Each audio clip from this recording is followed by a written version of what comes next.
Mukama waffe Yesu yeebazibwe. Mbaaniriza nnyo mu linnya lya Mukama waffe Yesu. Nze Miriam Jumba. Mbeebaza nnyo olw'okulaba n'okukola Mukama by'aba atugambye okukola. Abasharinga, abalayikinga, abakomentinga, abatusabira. Bw'ondaba wano nga ndi wano nga Miriam Jumba, oyinza okulowooza nti ndi bw'omu, naye emabega wange waliwo abaweereza abalala. So twebaza nnyo Mukama olw'ebintu by'atuganyizza okutegeera n'okufulumya kuva ku channel eno. So today is the 16th of May. The messages I'm going to talk about today are concerning the church. However, these messages have come in phases. So sometimes when God speaks to us, He speaks to us in phases. Nayewankubadde nga kugamba ayogera naffe obubaka oluusi abuteemateemamu tusobole okubutegeera. So nze ngenda kugezaako okubugattagatta. Amiina. Simanyi how long this video will take. If it's too long, I'll cut it into half and then start another one. I hope that is okay. Kale. Message eno yasookera ddala kujja mu mwezi ogwokubiri, 10th of February 2023. Nalaba kwolesebwa. Waliwo oba kyali kirooto oba kwali kwolesebwa. Something like that. But Mukama yali ampadde assignment together with one of the people benkolagana nabo, one of the ministers. Wonna wooli nkimanyi weemanyi, I respect you so much and I honor the ministry and the anointing upon your life. Era neebaza nnyo Mukama olw'okugatta omutima gwange ku mutima gwo. Kale. Mukama nalaba ng'atuwadde assignment nze n'omuweereza oyo, sijja kumwogera linnya. Yali atuwadde assignment okukola audit. Audit oba mu Luganda kye kiki? Kwe kubanga kubala bitabo ebya company. So let me just give a brief definition from Google what an audit is. So an audit is an official inspection of an organization's account, typically by an independent body. So Mukama yali atuyise nze n'omuweereza oyo okubala ebitabo by'ekkanisa mu Uganda, the entire. Naye yatandika na kkanisa emu. Ekkanisa eno y'emu ku kkanisa ezisinga. In fact, I think it's the biggest church mu Kampala. Sijja kujogira. Naye nalaba kwegamba ekifo we yali si kye kifo mweri kati. We nalaba yali mu kibuga wakati gye twandise city center. Naye omusumba oba omuweereza ow'oku ntikko Mukama gw'atadde mu kkanisa eyo ye yajja gye tuli n'atusaba tukole audit. Nze mu kulaba nsuubira nti yali akiikiridde Mukama waffe Yesu. Amiina. Omusumba ono naye sijja kumwogera. Just ngenda kugezaako okusabika obubaka buno naye making sure nti message efuluma. So I was asked with another minister to start a mission of an audit of a church. So yali ayagala tubale ebitabo bya kkanisa eno tukole gye bayita assessment ku buli kintu kyonna ekikwatagana n'ekkanisa, okuviira ddala ku building materials, okugenda ku ngeri abantu gye basinzaamu, okugenda ku ngeri abaweereza gye babuuliramu, okugenda ku ngeri arrangement, engeri gye basengekamu, engeri gye boganizingamu ekkanisa. Ekimu ku bintu bye yasinga ennyo oteekako essira, ani alinnya ku kituuti, era bw'alinnyako akola ki, era mwoyo ki ogumutambuliramu, ogumufugiramu. Ekintu ekirala kye yateekako ennyo essira kwe kusinza. Prescription, okusinza, yali ayagala tubale ebitabo oba twaseesinge ensinza gye baali basinza Katonda ye ewandiikiddwa mu Bayibuli oba bali ku byabwe. Amiina. Era yatugamba, he wanted us to assess every aspect of that church. Nga ne finances kwe ziri. N'engeri finances oba essente ezikuŋŋaanyizibwa okuva mu various channels gye zikozesebwamu, ani azicollectinga, ani azifuna, ze bacollecting ze zituuka, ebintu bwe bityo zikozesebwa bintu ki, ebintu ebyo bazikozesezza bye balina ozikozesa oba bakola birala. Kitegeeza nti heads were going to roll. Kyentegeeza nti waliwo abantu abaali bakola ebintu ebitali bya butuukirivu. Omusumba ono bye yali ayagala okwexposinga atereeze oba ntegeerekese. Era n'ebintu ebimu bya lighting, engeri kanisa gye balightingamu, buli kintu kyonna ekikwatagana ne kanisa yali agala tukikoleko audit. Fellowships bazikola batya, baziconductinga batya, who is in charge, yalina okubeerawo oba baamuteekawo ye be batadde mu bifo ebyo ebyobukulembeze baliwo kubanga be balina okubeerawo oba lwakubanga waliwo ensonga endala, oba ntegeerekese. So buli kanyommero ka church n'ebyali bikolebwamu, n'abaali babikola, n'ensonga lwaki babikola, ne consequences z'okubikola, yali ayagala tubitunulemu, tubikubemu ttooki, tumale tumuwandiikire report. We yali ayogera yagamba, I want you to give me an independent report. Ba auditors mu nsi we baba bakola audit ezisinga bazikola, omuntu alina okubeera akola audit, alina okubeera an independent person of organization. Era ekimu ku bibuuzo bye namubuuza, lwaki olonze ffe tukole audit? Kuba ffe system zammwe tetuzitegeera.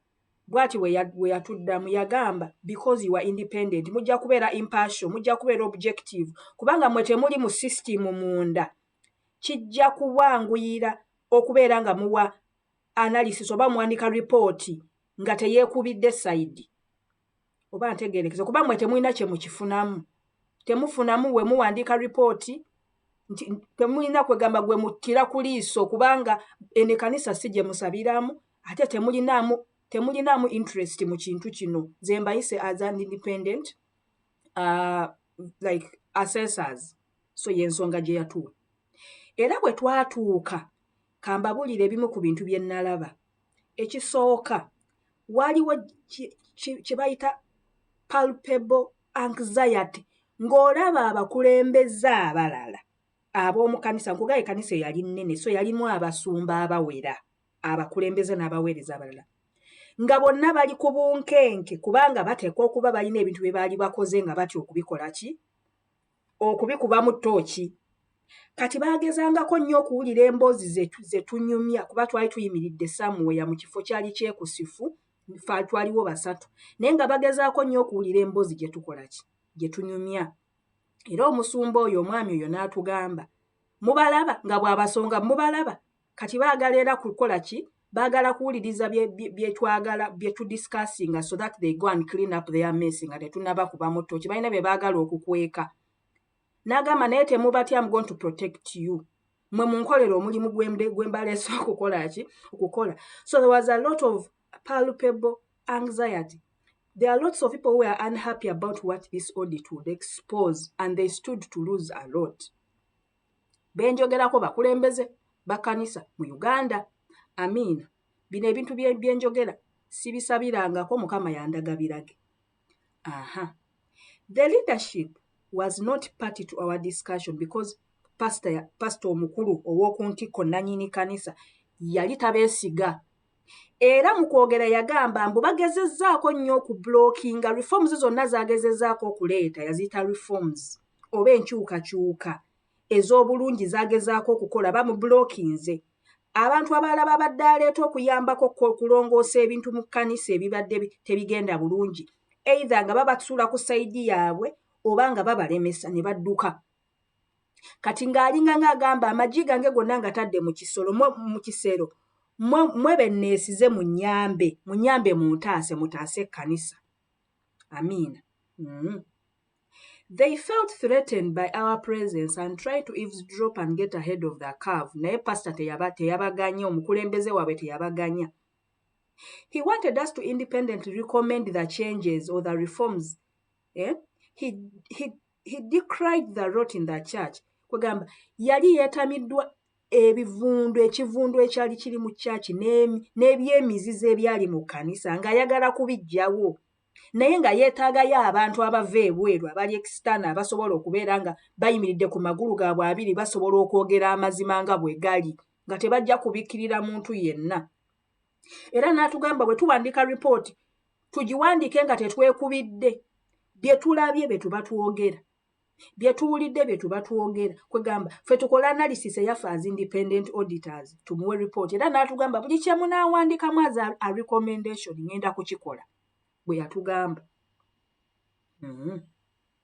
Naye yalabika nti omwami ono nze gwe ndowooza nti yali mukama waffe Yesu yali si nannyini kkanisa eno yokka. Eno ekkanisa olw'okuba ye yali esinga obunene yali akikola as a pilot test oba yali agezesa nti singa enkola eno audit eno ekola ku church eno then agenda kutwongera contracts endala tugende nga tugenda mu makanisa amalala nga tukola ekintu kyekimu singa ene pilot eno gye tutandise oba ekigezo kino okugezesa kukola nga bw'olaba prototype nga bw'onookola ekintu n'okigezesa bwe kikola ku small scale then n'okirolling out across the country. Ndowooza ntegeerekese. Kitegeeza ekintu kino mukama waffe yali just eno yali ntandikwa naye nga yali agenda kikola ne mu bifo ebirala. Amiina. He trusted us and gave us access to all accounts. Yatuwa access ebisumuluzo ku buli office, ku buli kifo, ku buli sente, ku buli account ya chance, buli kimu ekikwata assets zonna ez'ekkanisa ne subsidiaries nga bw'onoogamba ekkanisa zaabwe endala oba amakanisa agali wansi w'ekkanisa eyo n'obukulembeze bwayo yatuwa access. Kitegeeza we could do anything kye twali twagala as long as it was about auditing. Kagamba ye tagenda kuyimirira mu kkubo lyaffe atugabe wano temugenda wano temutuuka wa yali atuwadde access everywhere. Kakati ekkanisa eno ebweru waayo mukama waffe yali ataddewo yali yazimbako ekitundu ekkanisa we yali. Baali bazimbawo ekkanisa we yali mwe twali tuli munda. Naye ng'ebweru waawo waliwo puloti endala nga nnene ddala. N'atugamba mulaba audit eno bwe munaagimaliriza eno ekkanisa yonna ŋŋenda kugiyiwa. Sirina material, sirina kintu kyonna kye ŋŋenda kuggyamu. Ŋŋenda kubiyiwa, ŋŋenda kugimenya yonna.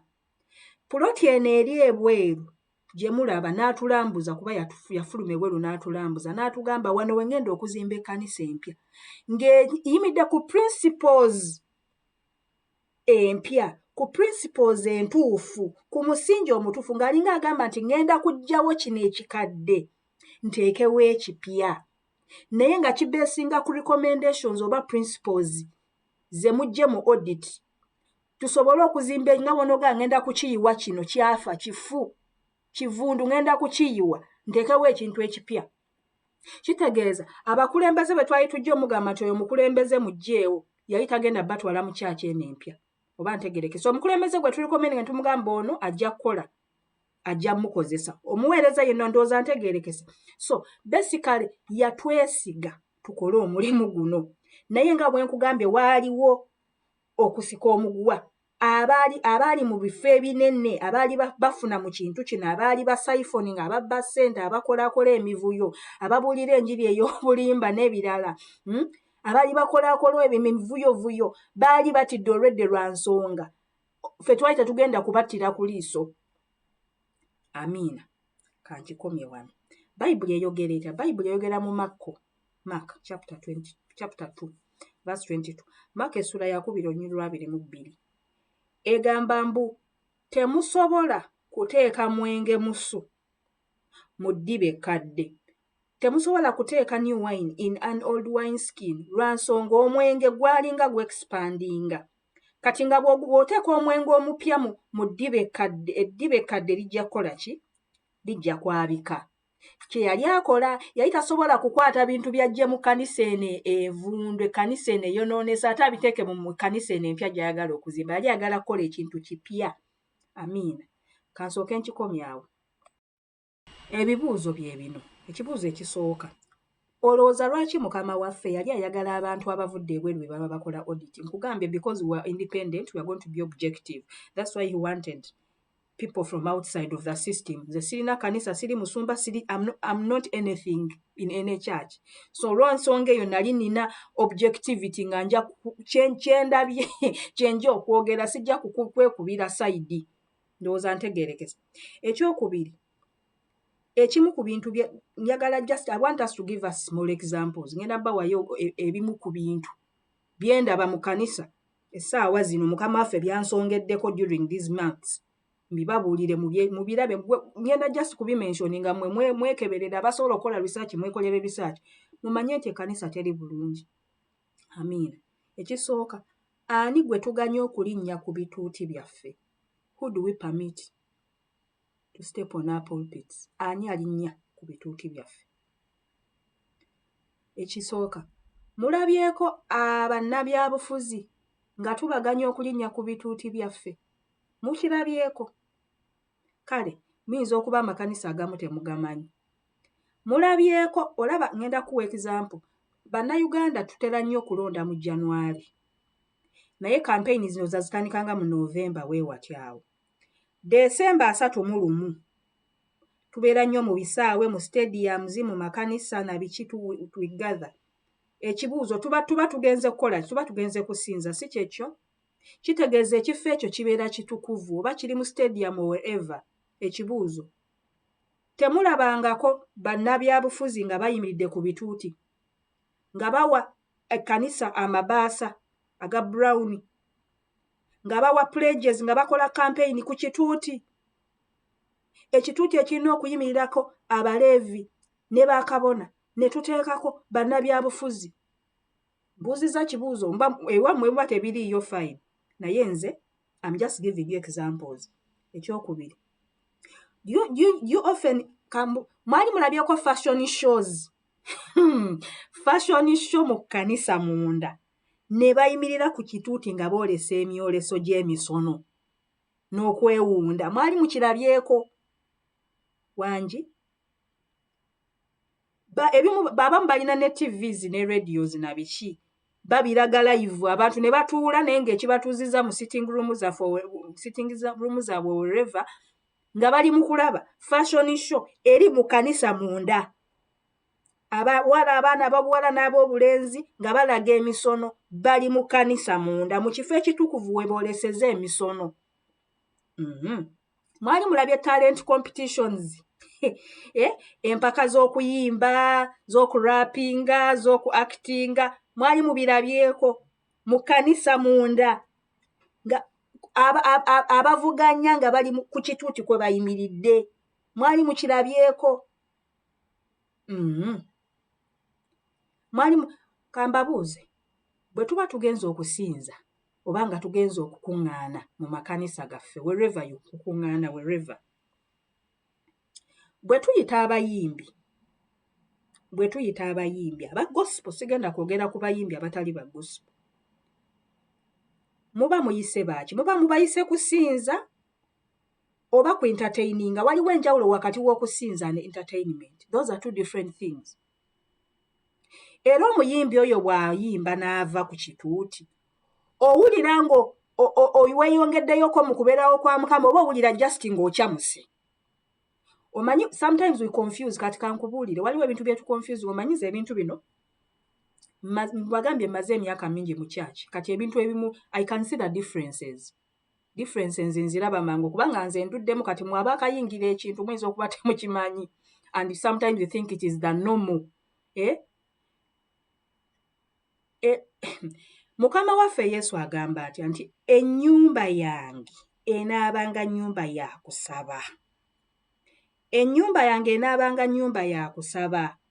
No wonder message gye nasembayo okupositinga, Mukama waffe yali akutte kibooko ng'akuba balokole baakuba kibooko. Era omulundi gwokka gw'olaba mu Bayibuli Mukama waffe ng'akutte kibooko yali akola ki? Yali agoba abaali batundira mu yeekaalu. Abaali batundira mu yeekaalu baali tebatundira wakati munda. Yeekaalu yabanga n'ebifo bisatu. Yabanga ne outer court, ekifo ekyebweru we baateekanga ssaddaaka na biki we baayokeranga ebisolo. Ebisolo tebaabyokezanga munda, baabyokezanga mu outer court mu luggya. Kati sayidi awo kubanga jjukira abantu we bajjanga naddala ku Passover abamu bavanga mu mawanga mangi n'ebifo bingi nga tasobola kuleeta nsolo kaŋŋambe endiga oba ente tasobola kutambula nayo mayiro ne mayiro for months. Kati nga kyakola yajja ensolo agigulawa mu Yerusaalemi n'alyoka ajja n'akola ssaddaaka. Kati abasajja bano abaali batunda ensolo n'enjiibwa ne kamukuukulu kyekyali kibateesezaawo nga bazze kutunda. Amiina. Bano be bayita bamane changers oba abaali bavungisa ssente. Same thing abantu abamu bavanga mu mawanga amalala agataalinga ga Isirayiri oba Yuda. Kati nga kitegeeza ze ne ssente endala zikyengisa asobole okugula. Naye abantu bano olowooza lwaki Mukama waffe Yesu yabafubutula mu yeekaalu? Yabafubutula kuba baaliwo kukola amagooba, tebaaliwo kuyamba. Amiina. Ekibuuzo, bwe tujja okusinza ne tuyita abayimbi ba gospel, I don't care who it is, ne wembanze nga nze gwe bayise, bwe bampita okugenda ku kituuti mba ngenze kukola ki? Mba ngenze ku entertaininga, kukyamusa abantu kulagako, oba mba nzize kusinza? Njagala nkubuulire Mukama waffe bw'aba akebera, takebera bikolwa byo mb'okoze ne biba birabika ng'ebirungi, nedda, akebera ebigendererwa byo kwapimira. Kyava agamba nti nze nkebera mitima, ye takebera bino byakungulu. Ffe tuyinza okulowooza mbu omulokole asinzizza nnyo n'amaziga ne gajja, naye nga si y'ensonga. Amiina, si kyekigendererwa. Amiina. Ekibuuzo, bano ba celebrities be tuyita ne bajja mu makanisa gaffe, ne bajja ku bituuti ne bayimirira. Ani abakebera? Ani abakebera baba bazze kukola ki? Oba ntegeerekese? Waliwo enjawulo wakati w'okuyimba, wakati w'okuzina n'okusinza. Those are two different things. Ekibuuzo, stroke ze tusalira ku bituuti byaffe tuzijjawa? Era ekigendererwa kibeera ky'okusala stroke ezo. Nkimanyi ebigambo bino byenjogera sometimes biwulika bya uncomfortable kuba bye tukola. Ebintu bino bye tukola. Ekyo kibuuzo kimu. Ekibuuzo ekyokubiri,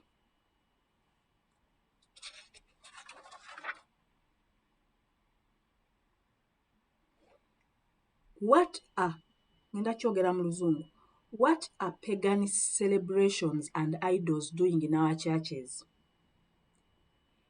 Ebintu bino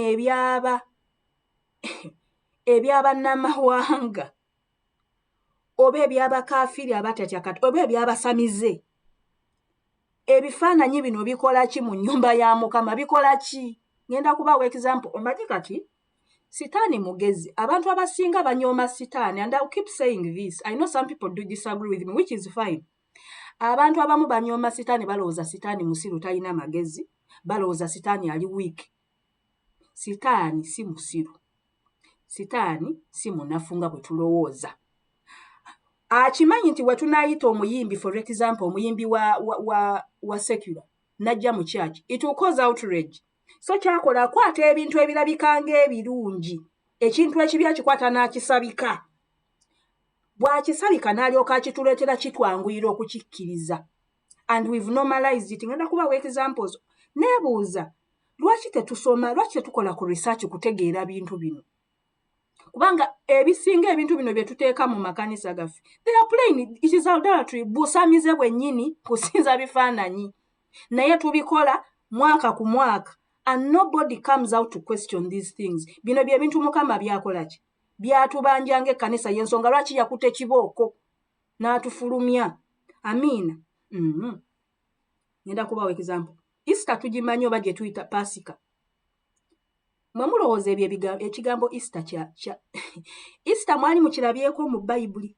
Abasomi ba Bayibuli mwali mukirabyeko. Mulowooza lwaki ensi yonna n'abatatya Katonda n'abatakkiriza nti Yesu yali abaddeyo, nti yali abaddeko, yali afudde n'azuukira, lwaki olowooza bagicelebrating? Olowooza mu Easter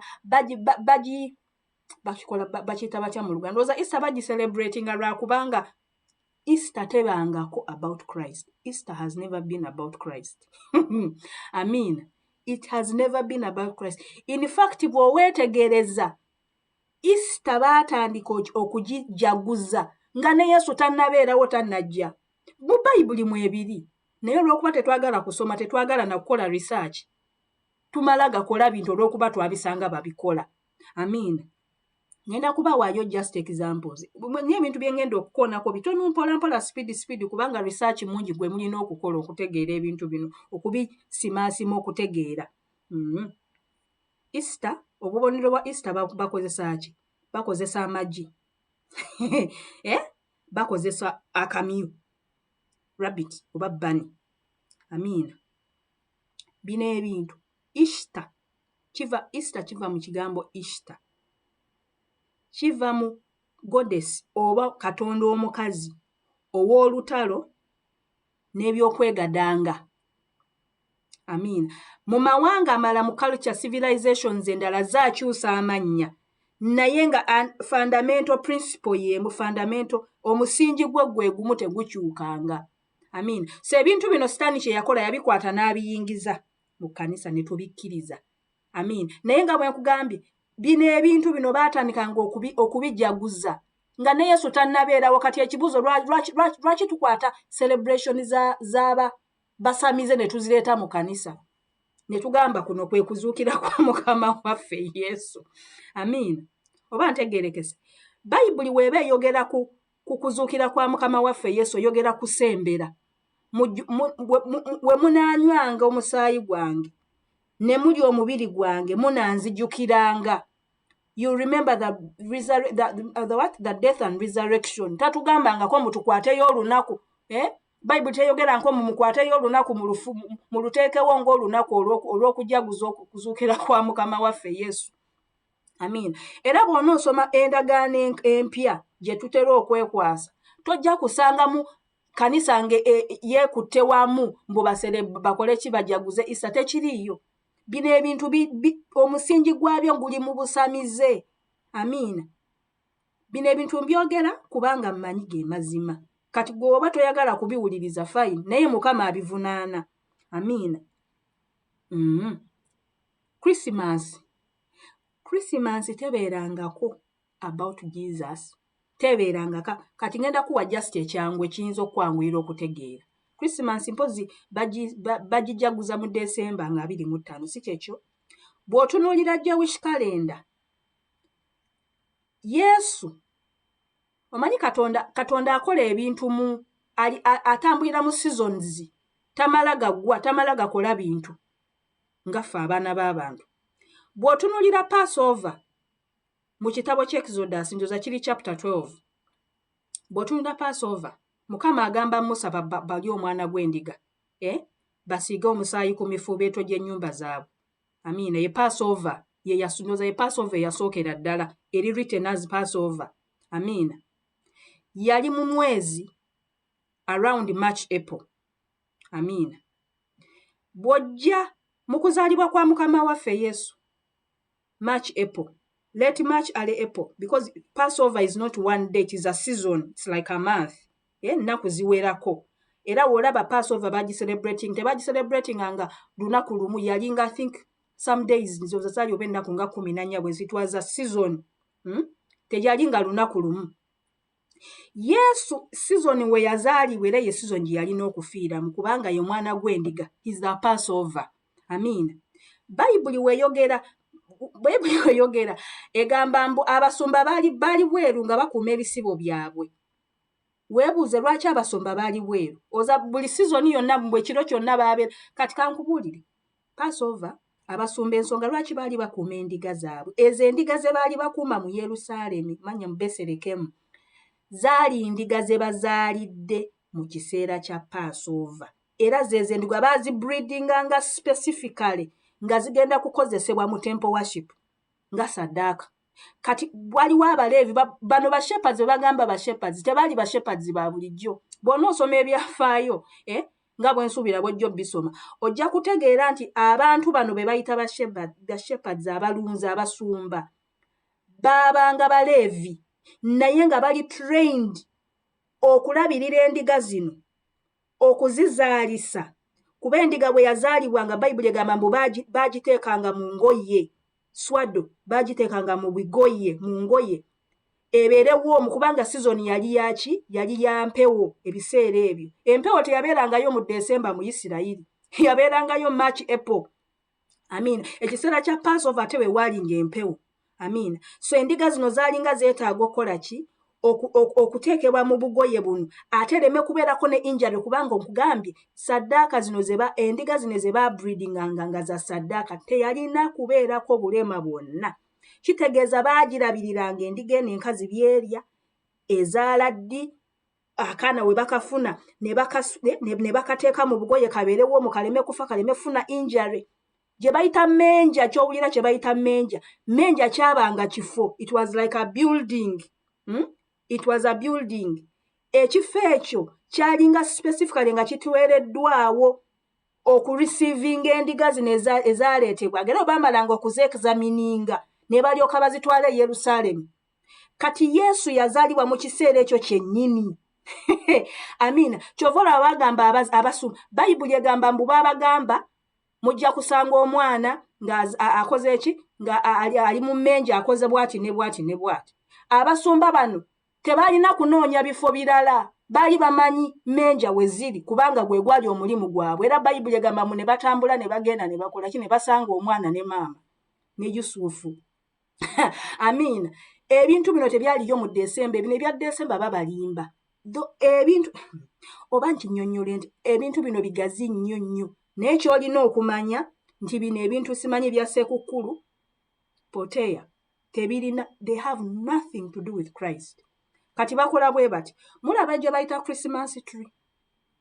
Okimanyi nti mu Bayibuli mweri nga Mukama agamba mbu omuntu akwata embazzi n'agenda mu kibira n'atemayo omuti n'aguteeka mu koona y'ennyumba ye n'ateekako gold ne zaabu n'adikoretinga mbu ne beewa ebirabo.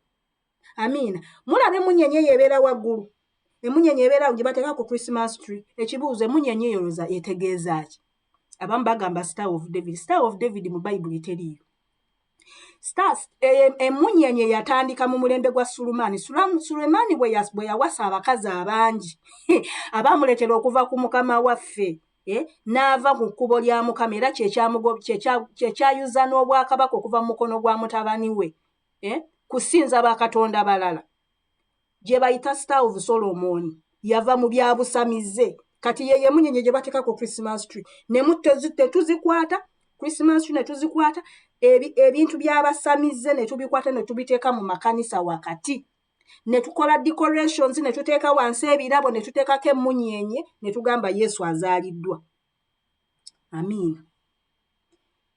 Christmas eyo bagiyita the Star of Moloch. Abamu bagiyita Molek abamu Moloch. Bayibuli ekyogera it's an occult symbol. Amiina. Era abasamize kati kambabuulire mulaba eyo emunyenye eyo gye bakuba eyo ya 6. Emunyenye eyo abasamize oba abalogo bagikozesa okuyimusa emyoyo gy'abafu. They use it to conjure up spirits. Gye bakozesa emunyenye y'emu gye tuteeka mu kanisa zaffe ne tugiteeka ku Christmas tree ne tugamba Yesu akoze eti? Yesu azaaliddwa.